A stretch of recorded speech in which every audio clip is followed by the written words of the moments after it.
Là où ça bouge, spécial expo ce soir avec ici à l'IMEC, l'abbaye d'Ardenne, récit du monde ou comment voyager à travers les livres avec les écrivains explorateurs. Et puis on va tout de suite au musée des Beaux-Arts pour vous parler d'une exposition consacrée à la lumière. C'est une exposition qui a un dialogue entre notre collection, la collection contemporaine, 20e, 21e siècle, et celle du FRAC Normandie-Caen.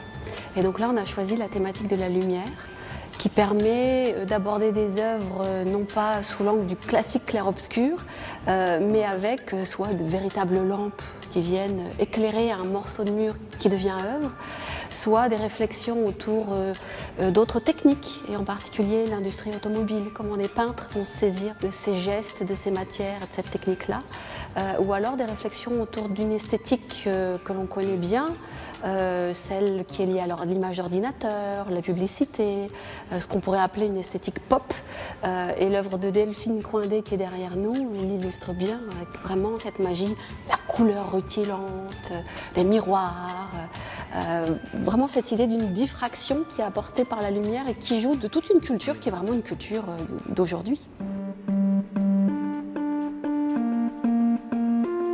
Les peintres ont toujours travaillé avec la lumière, c'est la lumière de la bougie qui va dessiner un clair-obscur très contrasté. Et puis c'est le premier éclairage à gaz, c'est l'apparition de l'électricité. Et là, ça change complètement le regard sur le monde, sur la ville en particulier. Et puis c'est plus un moyen et une condition pour voir, mais on va l'injecter vraiment dans l'œuvre. L'exposition commence le 20 octobre et s'achève le 3 mars.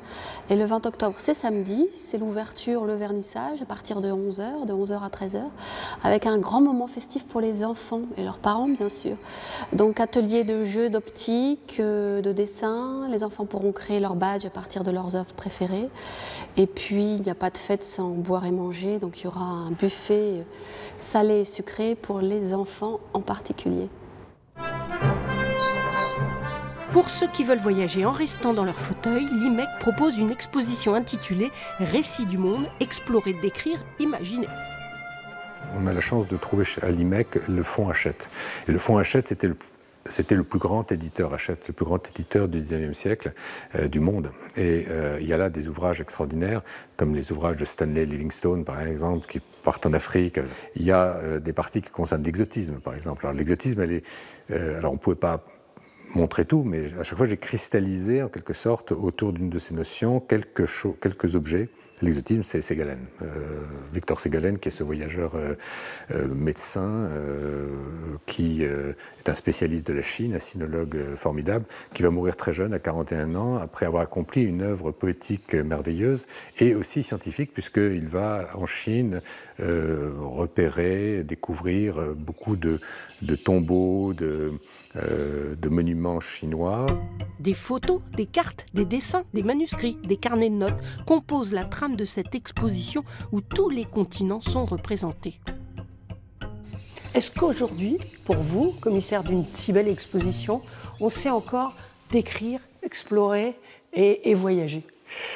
Je pense que oui, il y a des écrivains voyageurs merveilleux. Il y en a eu comme Bouvier, comme Chatwin. Il y a des gens comme Jean Rollin qui ce soir parlera avec nous. À 20h, ici à l'IMEC, tout à fait. Exactement, et dont j'aime beaucoup les textes parce qu'ils sont pleins d'humour et qu'ils sont à la fois des observations très précises des lieux où il se rend et puis des départs de romans en quelque sorte.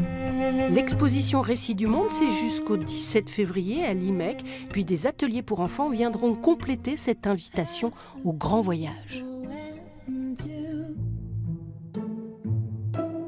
Elle vient tout juste d'être installée dans l'enceinte du château de Caen. Elle s'appelle Lou. Elle fait 4,50 m de haut. Lou est une statue du célèbre sculpteur barcelonais Jaume Plensa.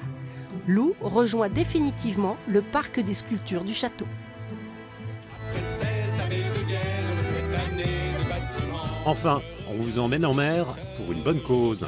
Le financement des travaux de la vedette SNSM de Dives-sur-Mer, un concert de chant de marin donné par les Calfas samedi à Dives-sur-Mer. Samedi prochain, 20 octobre, 20h30, à la salle Nelson Mandela. La participation est libre, voilà, et on espère que beaucoup de gens vont répondre à notre appel.